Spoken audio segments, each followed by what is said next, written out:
আমি শুরুতেই কর্নেল পৃথ্বীরঞ্জন দাসের কাছে আসতে চাইবো। একটা বিষয় কর্নেল দাস, এই নির্বাচনে বাংলাদেশে এটা প্রতিষ্ঠিত হলো যে বাংলাদেশের নাগরিক, সেখানকার ভোটাররা একটা মেইন স্ট্রিম পলিটিক্যাল পার্টির ওপরে তারা আস্থা রাখছেন, কিন্তু নৈরাজ্যের বাংলাদেশের ছবিটা যেটা এক বছরেরও বেশি সময় ধরে অত্যন্ত পরিচিত ছবি হয়ে দাঁড়িয়েছিল, এইবার সেই ছবিটা বদলাবে কিনা? সমান গুরুত্বপূর্ণ হচ্ছে সংখ্যালঘু হিন্দুদের টার্গেটেড কিলিং, তাদের উপর নির্যাতন, তাদের উপর অত্যাচার, তাদের বেছে বেছে খুন করা, সেই ছবিটা বদলাবে কিনা? হিন্দুরা সুরক্ষিত থাকবে কিনা এরপরে বাংলাদেশে? দেখুন, যখনই এইসব হত্যাকাণ্ড হয়েছে এবং সাম্প্রদায়িকভাবে এইগুলিকে টার্গেট করে যারা মেরেছে, সেক্ষেত্রে দেখা গেছে জামাতের লোকেরা এতে ইনভলভ, এবং এইসব মৌলবাদী ইয়াং ছেলে থেকে শুরু করে মধ্যবয়সের এরা বেছে বেছে এই টার্গেট করে যাতে এই সংখ্যালঘু সম্প্রদায়কে সম্পূর্ণ চাপে রাখতে পারে। কিন্তু আজকে যখন তারেক রহমান এরকম বিপুল জয়ে 207টা আসন পেয়েছে লেটেস্ট খবর অনুযায়ী, প্রায় 2/3 বেশি, তার মধ্যে একটা কনফিডেন্স আসবে যে সে এই শাসন ব্যবস্থা চালিয়ে যেতে পারবে যদি সে ভারতের সাথে সম্পর্কটা ভালো রাখে, এবং ভারত সেখানে তাকে সম্পূর্ণরূপে সাহায্য করবে।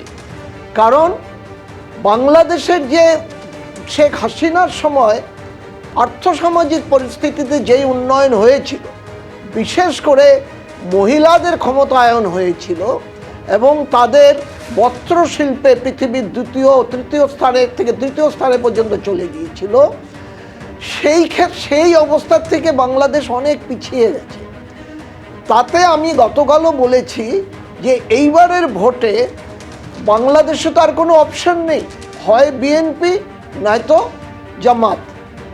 তো মহিলারা একচেটিয়া বিএনপিকেই ভোট দেবে, এবং আওয়ামী লীগের যারা সমর্থক ছিল তারাও নিশ্চয়ই বিএনপিকে দেবে, কারণ জামাতকে দেওয়া মানে মহিলাদের ছিল না অত্যাচার আরো বাড়িয়ে তোলার ব্যবস্থা করে।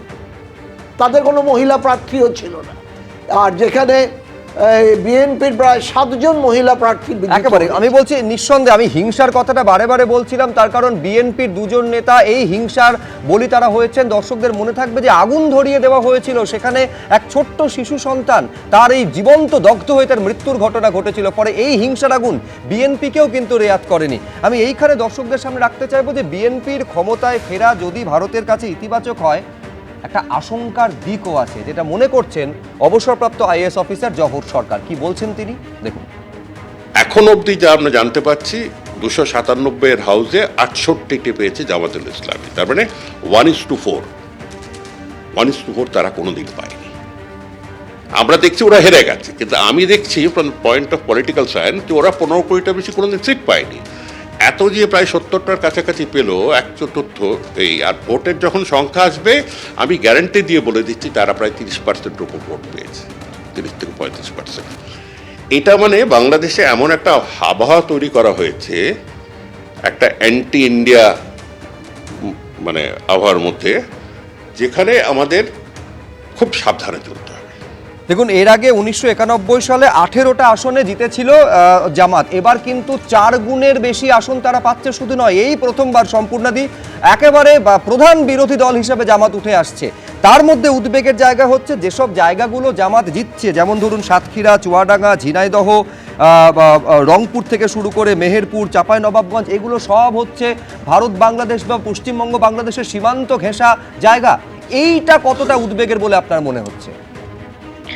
দেখুন, ডেফিনেটলি এটা একটা বড় আমার মনে হয় যে ওয়ার্নিং ইন্ডিয়ার জন্য। তার কারণ হচ্ছে আমাদের একটা জিনিস বুঝতে হবে যে জামাতের যে মানে ইন্ডিয়ার ক্ষেত্রে যে ধরনের স্ট্যান্স, সেটা মূলত হচ্ছে প্রচন্ড অ্যান্টি ইন্ডিয়ান। তারা এক্সট্রিমলি ইসলামিক ফান্ডামেন্টাল একটা তাদের আইডিওলজি রয়েছে, এবং তারা যেভাবে এই 7টা আসন পেয়েছে সেটা আমাদেরকে বুঝতে হবে যে পুরোটাই কিন্তু ইসলামিক ফান্ডামেন্টালিজম, অ্যান্টি ইন্ডিয়ান জিগির, এবং এই দুটো মূলত শক্তিকে রেখে কিন্তু তারা এই 7টা আসন পেয়েছে।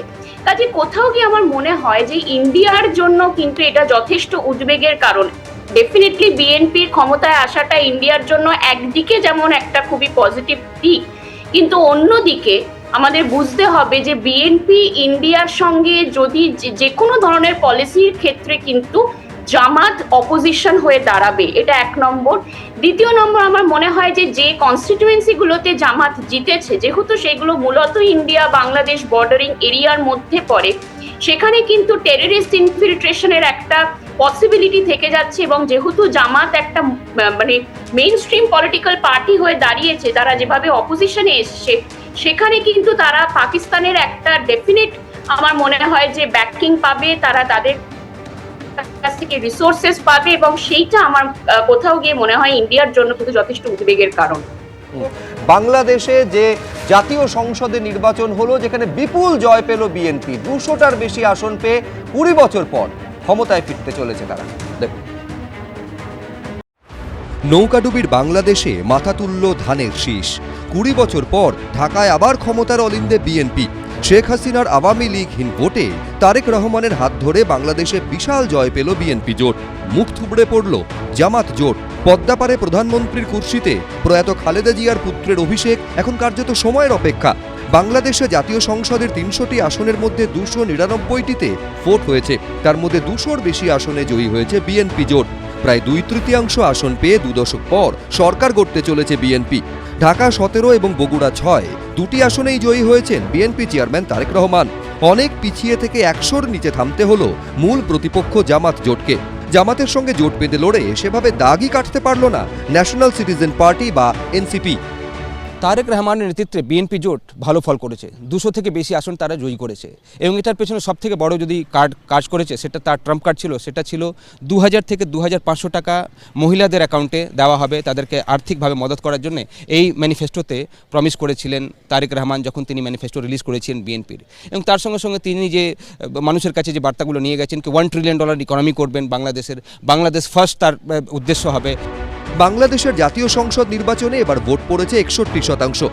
মোহাম্মদ ইউনূসের নেতৃত্বাধীন অন্তর্বর্তী সরকারের জমানায় ভারত বিদ্বেষী জিগির, বেছে বেছে হিন্দু হত্যা, ভাঙচুর, লুটপাট, চরম নৈরাজ্যের সাক্ষী থেকেছে বাংলাদেশ। বিএনপি জোটের জয়ের পর অরাজকতার সেই ছবিটা কি বদলাবে? পদ্মাপাড়ের দেশে রাজনৈতিক স্থিতিশীলতা কি ফিরবে? ধানের শীষের ওপর যে সবথেকে বেশি ভোট পড়েছে, 200 থেকে বেশি আসনে জয়ী হয়েছে এই জোট। এবং এখন সরকার কখন শপথ নেবে সেটা নিয়েই চিন্তাভাবনা চলছে। তবে যেহেতু অফিসিয়ালি গ্যাজেট নোটিফিকেশন হবে ইলেকশন কমিশনের তরফ থেকে, জয়ী প্রার্থীদের নাম যখন তালিকা চলে আসবে, তারপরেই কিন্তু স্টার্ট হবে শপথের কর্মসূচি এবং সরকার গঠন করার কর্মসূচি। তার মধ্যে জানা যাচ্ছে কি 17 এবং 18 তারিখ হয়তো শপথ হতে পারে।